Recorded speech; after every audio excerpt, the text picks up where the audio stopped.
Beautiful day out, nice and calm. Good day to test this thing. All right, guys, welcome back to part 3 of the Project Free Ski. So if you've been with us from the beginning, you know where this thing started. And that it sat around for probably 20 years. And so far, we've done what we can to get it clean and get it running. Get it cleaned up underneath the hood here, underneath the seat. Got the engine running, rebuilt the carburetors.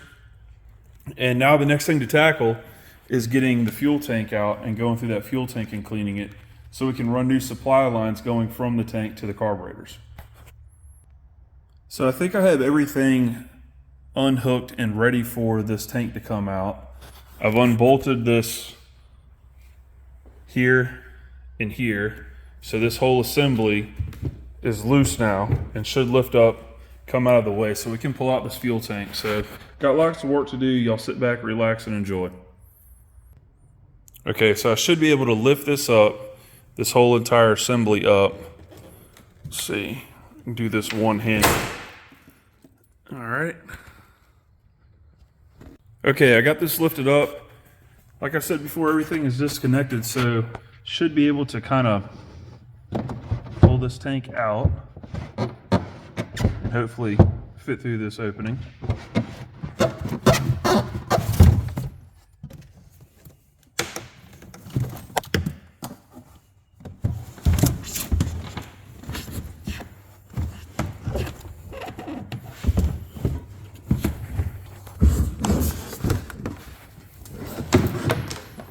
Don't fall over.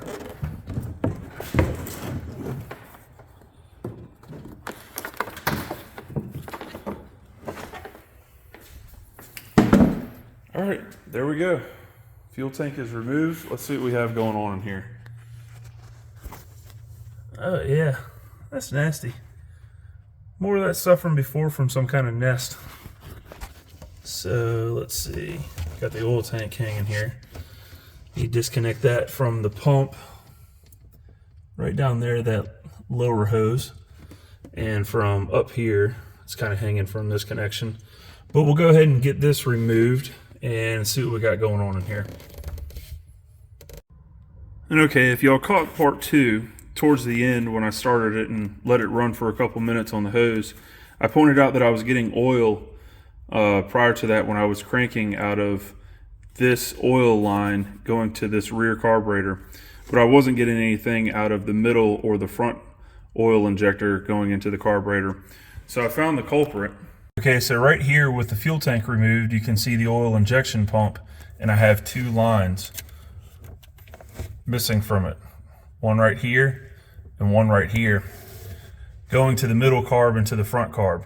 So that's why I was getting no oil to those carburetors and still have a whole lot of mess to clean up what was left underneath the tank in here. So I want to get to cleaning this stuff up and move on to the fuel tank. I'll probably take it outside, see if I can get a better shot of the sludge that's in there. So see if this thing will focus. Yeah, you can kind of see that down in there. There's some sludge left over from old fuel sitting in it. So I want to work on getting that cleaned out. I'll remove the sensor here and the inlet outlet. So this is the outlet actually in the reserve where it comes to your fuel valve and goes off to the fuel filter and into the carbs. So I want to work on getting this cleaned up. But you can definitely tell that this oil pump was doing its job by all the oil left over down here from where these were pumping out during the short time that I had it running. I picked up some new oil lines for the oil injection, so let's go ahead and get those installed.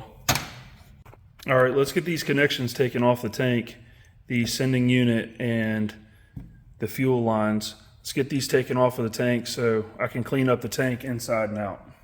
Here's one last look inside the tank before I clean it out. You can see right down there is a dead little froggy. Poor thing. But yeah, a lot of nasty sludge in there, but at least it wasn't full, so this will be pretty easy to clean out and get it back onto the ski. With the fuel tank cleaned, it's ready for reinstall.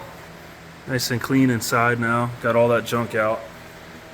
So next thing to do is finish cleaning out the inside of this hull. Still got that nest, what's left over from it, and got to get all that mess cleaned out. So now time to replace the old brittle lines on the fuel tank pickup going to the fuel shutoff valve, and this line goes to the carburetor. Alright, so that looks a lot better. With that done, we can put that back onto the fuel tank. Alright, so now I got the hull cleaned out.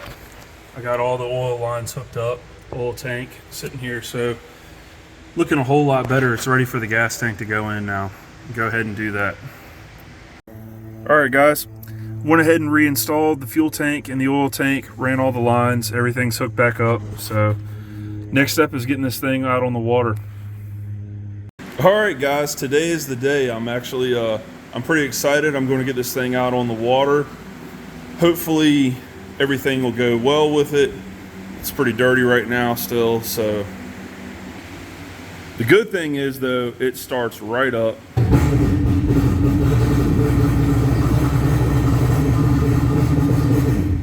Revs up when you hit the gas. It had a little bit of a stall, and what was going on, I tested it on the trailer in the water, and the fuel inlet side of the carburetor, the new gaskets that I put in there, they were leaking actually. So don't go with a cheap kit like I did. I went with a Titan Motorsports kit. Go with the Mikuni, maybe even an SBT. The gasket was a little bit thinner than it was supposed to be, so it was causing that leakage. I wasn't getting the pop-off pressure to the carburetor, so I did also lower that. I know I said that in the other video, don't ever mess with those springs, but this has a really high pop-off pressure. It's set to 70 psi on the PTO carb where the fuel comes in, so you definitely want to lower that.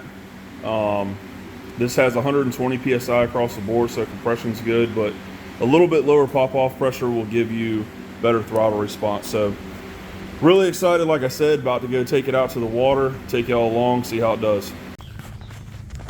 All right, so here it is. Ski is in the water. Let's go test this thing out. Beautiful day out, nice and calm. Good day to test this thing. All right, let's see what it does.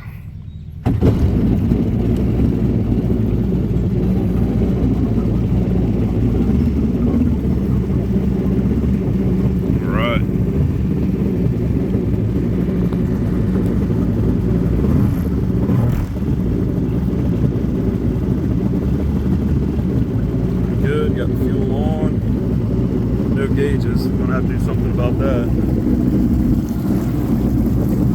So, time to open it up. Oh, she stalled. Oh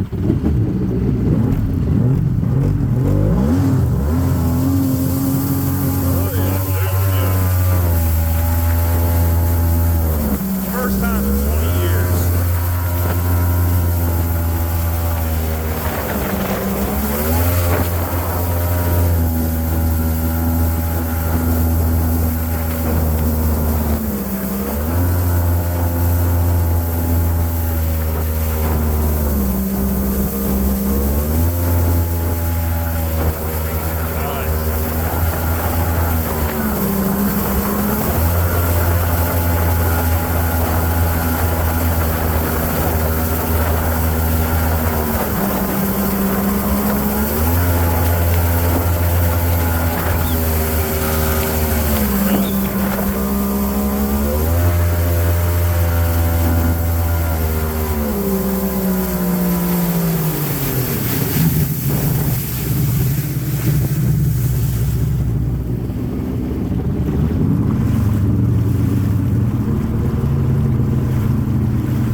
Here to the dock.